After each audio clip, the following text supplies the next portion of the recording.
Title: Rocketing Petrol Prices, Small Biz Nightmares in Nigeria. TLDR. Small businesses in Nigeria are hit with a 1-2 punch, facing sky-high petrol costs after President Bola Tinubu scrapped a fuel subsidy. The impacts are real for welders and hairstylists alike who, with grid power being unreliable, depend on petrol generators. And don't forget everyday commuters who are considering job resignations due to rising transport costs.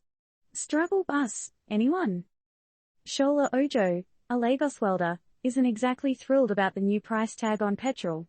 He uses petrol power generators to run his business, but since the fuel subsidy went bye-bye on May 31st, gasoline prices have soared threefold.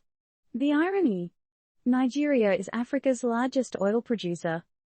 Metal doors and gates used to fetch Ojo around 80,000 naira, $173, or 75,000 naira, $162.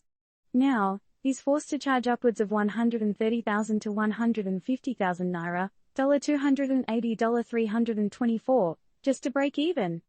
Now, you gotta ask, will customers fork over the extra cash for those metal doors, or are we about to see a DIY trend explode?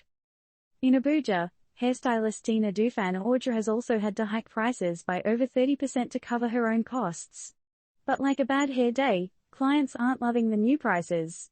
After all, isn't exactly a top priority when the cost of living is on the rise. With clients thinning faster than a middle-aged man's hairline, how will Tina keep her business afloat? And it's not just small businesses feeling the pinch. Rejoice! Shukwanik landed a marketing gig in a financial institution recently. But with transportation costs consuming her paycheck thanks to the petrol price spike, she's considering resigning. So, is Shukwanik's next job hunt going to be all about proximity rather than passion? Meanwhile, Nigeria's inflation rate is already brushing against a 2-decade high, and it's predicted to rise even more thanks to these petrol costs. Farmers face higher costs to transport produce to markets, leading to an increase in food prices. It's the ripple effect nobody asked for.